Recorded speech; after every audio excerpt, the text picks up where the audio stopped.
India में crypto investors के लिए इस वक्त कुछ अच्छी खबरें आ रही हैं, कुछ बड़े इंपॉर्टेंट और कुछ अच्छे अपडेट्स आ रहे हैं। आज आपसे उन्हीं पर बात करनी है। सुप्रीम कोर्ट ने क्रिप्टो से रिलेटेड कुछ कमेंट्स पास किए जो क्रिप्टो कम्युनिटी के लिए ना बड़े पॉजिटिव हैं। इनफैक्ट सुप्रीम कोर्ट ने क्रिप्टो रेगुलेशन से रिलेटेड बात की है। भाई, गवर्नमेंट को सजेस्ट किया है कि क्रिप्टो को रेगुलेट किया जाए, रेगुलेशंस लाए जाए, एक्सपर्ट्स से इस पर राय ली जाए, उनसे रेगुलेशंस पर बात की जाए। सुप्रीम कोर्ट ने यह भी कहा है कि क्रिप्टो पर गवर्नमेंट ने 30% टैक्स लगाया हुआ है, मतलब हम जानते हैं कि 30% टैक्स हम लोग दे रहे हैं। तो ये एक तरीके से क्रिप्टो को लीगल रिकग्निशन देना ही है कि अगर आप टैक्स लगा रहे हैं किसी चीज़ पे तो उसका मतलब है कि आप किसी चीज़ को लीगल समझ रहे हो। सो क्यों ना इसको रेगुलेट कर दिया जाए। इसके अलावा सुप्रीम कोर्ट ने यह भी कहा है कि क्रिप्टो को बैन करना इकोनॉमी के लिए ना वाइज नहीं होगा, कोई अच्छा स्टेप नहीं होगा, और गवर्नमेंट को इसके लिए रेगुलेशंस लेके आने चाहिए। क्रिप्टो एक रियलिटी है और इस इकोसिस्टम को ख़त्म करना, क्रिप्टो को ख़त्म करना ऐसे होगा जैसे कि रियलिटी से आप आंखें बंद कर लेते हो। मतलब सुप्रीम कोर्ट की तरफ से बड़ा ऑब्जर्वेशन है, बड़ा इंपॉर्टेंट और पॉजिटिव अपडेट है पूरी क्रिप्टो कम्युनिटी के लिए, जो भी क्रिप्टो में इन्वेस्ट करते हैं उन लोगों के लिए। सुप्रीम कोर्ट में ना एक केस पे हियरिंग चल रही थी क्रिप्टो फ्रॉड से रिलेटेड, जिसमें अराउंड 2100 बिटकॉइंस एक्सटॉर्ट किए गए थे। मतलब 2100 बिटकॉइन, आप समझो। इस केस के बीच में सुप्रीम कोर्ट ने बात कही है और इस पर और बात करेंगे हम बिटनिंग फाउंडर काशिफ रजा से। जानेंगे कि सुप्रीम कोर्ट ने जो क्रिप्टो से बात कही है इसका मतलब क्या है, इसको कैसे इंटरप्रेट किया जाए, एंड क्या इस साल गवर्नमेंट क्रिप्टो रेगुलेशन लेके आ सकती है। क्रिप्टो वालों को क्या अच्छी खबर जल्दी मिलने वाली है। वैसे काशिफ भाई अपने चैनल बिटनिंग पे भी ना क्रिप्टो से रिलेटेड कंटेंट बनाते रहते हैं, क्रिप्टो को आसान भाषा में समझाते हैं। आप उनके चैनल पे जाके भी क्रिप्टो से रिलेटेड कंटेंट देख सकते हो। हेलो काशिफ भाई, वेलकम टू स्विच। कैसे हैं आप? हेलो। सब बढ़िया। आप बताइए, सब ठीक है? काशिफ, एक बड़ा अपडेट आ रहा है क्रिप्टो पे। सुप्रीम कोर्ट ने कहा है कि गवर्नमेंट को क्रिप्टो को रेगुलेट करना चाहिए, रेगुलेशन यहाँ पे लेके आना चाहिए। सो बड़ा पॉजिटिव साइन है पूरी क्रिप्टो कम्युनिटी के लिए। आप इस पर क्या कहेंगे? जो सुप्रीम कोर्ट ने क्रिप्टो पर कहा है, इसे कैसे इंटरप्रेट करेंगे? हाँ, तो सुप्रीम कोर्ट ने ऑन रिकॉर्ड कोई किसी केस के अंदर कोई वर्डिक्ट नहीं दी है। पहले तो ये क्लेरिफाई करें, most of the headlines are like very misleading. जब दो जज आपस में कोर्ट के अंदर एक क्रिप्टो से रिलेटेड केस को सुन रहे थे, तो ऑन रिकॉर्ड तो नहीं, लेकिन जब दो जज बात करते हैं तो कमेंट भी पास होते हैं कोर्ट के अंदर।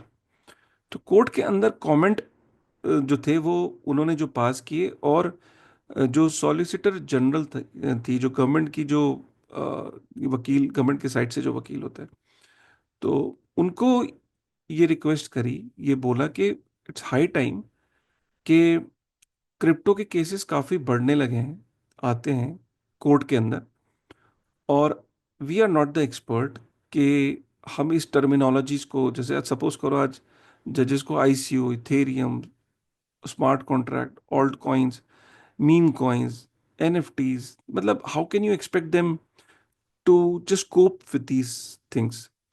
तो जब डेफिनेशन क्लियर नहीं हो, डेफिनेशन कहाँ से आएगी? जब पार्लियामेंट से बिल पास होगा, तो पार्लियामेंट जब बिल पास कर रहा होगा तो उसके अंदर पूरा डिटेल्ड कॉपी होगी, उसके अंदर क्रिप्टो को सेग्रीगेट किया जाएगा, उसमें लिखा जाएगा बिटकॉइन होता है, ऑल्ट कॉइन्स होते हैं, उसमें हर एक की डेफिनेशन होगी।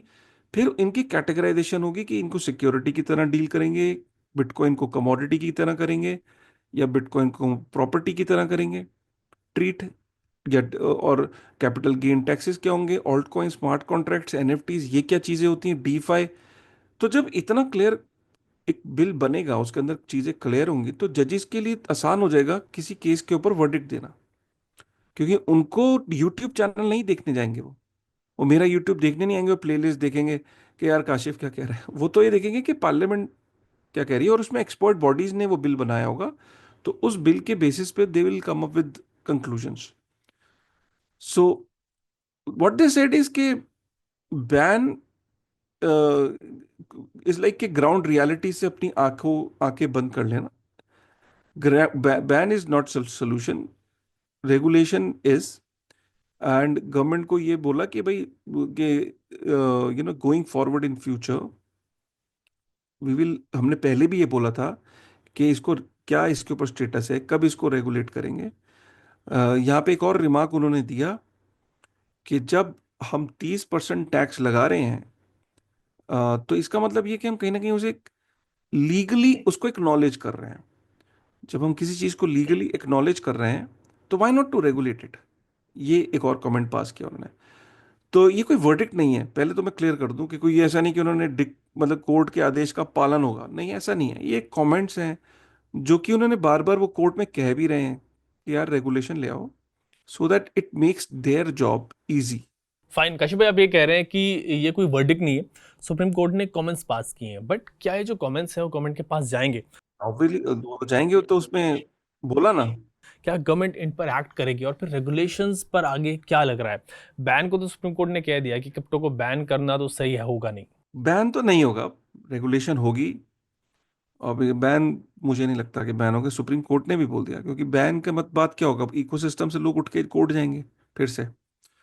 और अब इंडस्ट्री इतनी बड़ी हो गई है कि कहने को बहुत कुछ है, तो बैन तो नहीं होगा। और मतलब बहुत सारा मटेरियल है दुनिया में, अब इतना कुछ हो गया तो बैन तो नहीं होता।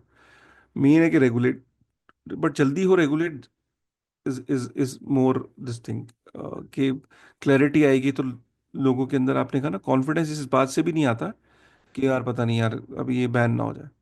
कॉन्फिडेंस लोगों का आधा तो इसी वजह से डगमगा जाता है। ओके, सो काशिफ भाई सिचुएशन क्या लग रही है? सुप्रीम कोर्ट ने भी कहा है कि भाई गवर्नमेंट को क्रिप्टो को रेगुलेट करना चाहिए, मतलब ये तो इस पर तो हमने बात की। इतने वक्त से आप और हम देख ही रहे हैं कि भाई धीरे धीरे जो है ना वो रेगुलेशंस आ रहे हैं। एक्सचेंजेस के लिए पहले लॉज आ गए, फिर टैक्स लगा दिया, टीडीएस हम लोग दे रहे हैं, और उधर यूएस में भी ट्रम्प क्रिप्टो को लेकर काफी काफी पॉजिटिव है, काफी सारे डेवलपमेंट वहाँ पे हो रहे हैं। तो इंडिया में क्रिप्टो रेगुलेशंस क्या हम जल्दी देखेंगे? अगले साल तक इंडिया में क्या क्रिप्टो रेगुलेशन आ जाएंगे? इसी साल आनी चाहिए। मुझे लगता है विंटर सेशन तक आ जाना चाहिए कुछ ना कुछ, क्योंकि बहुत तेजी से चीजें डेवलप हो रही हैं। अभी ये बाय दिसंबर आते आते बहुत बहुत लोगों की प्रिडिक्शन है कि 20 से ऊपर देश इसको स्ट्रेटेजिक रिजर्व एसेट बना देंगे। जब 15-20 देश इसको स्ट्रेटेजिक रिजर्व एसेट बना देंगे तो then it will be like huge. तो फिर कोई भी कंट्री इसमें पीछे नहीं रहना चाहिए। ऐसा नहीं है कि बिटकॉइन के अंदर अवेयरनेस नहीं है, नेशंस की है, लेकिन एक डर भी है। और वो डर, कुछ देश जो हैं उसमें डिसीजन जल्दी ले लेते हैं, और कुछ जो है वो अभी they are evaluating. Fine Kashyap भाई, आप कह रहे हैं कि इसी साल क्रिप्टो रेगुलेशन आ जाएंगे, एंड ऐसा अगर हो गया तो क्रिप्टो इन्वेस्टर्स में ना बड़ा कॉन्फिडेंस आ जाएगा। मतलब जो लोग अभी क्रिप्टो को लेके कंफ्यूज्ड है, उनको जो डर लगा रहता है ना कि कहीं ये सब कुछ खत्म ना हो जाए, तो भाई वो तो कॉन्फिडेंस में आ जाएंगे। तो इस साल के आखिर तक रेगुलेशन आप प्रेडिक्ट कर रहे हैं? नहीं नहीं, इस साल मुझे लगता है, मेरी गट फीलिंग है कि विंटर विंटर सेशन तक क्लैरिटी आ जाएगी। क्लैरिटी किस तरह की आप एक्सपेक्ट कर रहे हैं कश्यप भाई? रेगुलेशन आ जाएगी, बिल पास हो जाएगा। बिल पास हो जाएगा, रेगुलेशंस आ जाएंगे। कश्यप भाई अगर ऐसा होता है ना तो इससे अच्छा क्रिप्टो इकोसिस्टम के लिए आई थिंक, मतलब आप और हमारे लिए शायद कुछ होगा नहीं। हम और आप भी अराउंड 2-3 साल से आप देख लो बातचीत कर रहे हैं, एंड वी एक्सपेक्ट कि भाई इंडिया में क्रिप्टो को एक लेकर एक क्लैरिटी आए लोगों के बीच में। एंड इस साल ऐसा लग रहा है कि गवर्नमेंट इस पर क्लैरिटी देगी लोगों को, एंड फिर क्रिप्टो के ना अच्छे दिन इंडिया में शुरू हो ही जाएंगे। लोग स्ट्रेस फ्री हो जाएंगे काफ़ी हद तक। इस पर अपडेट के लिए थैंक्स कश्यप भाई। आपसे फिर नेक्स्ट वीडियो में बात करेंगे, कुछ और क्वेश्चंस जो हैं उनके आंसर्स लेंगे। आज के लिए इस वीडियो को इतना ही रखते हैं। आपके पास अगर कोई क्वेश्चन है तो कमेंट सेक्शन में आप लिख देना। मैं मिलता हूँ आपसे नेक्स्ट वीडियो में। Take care.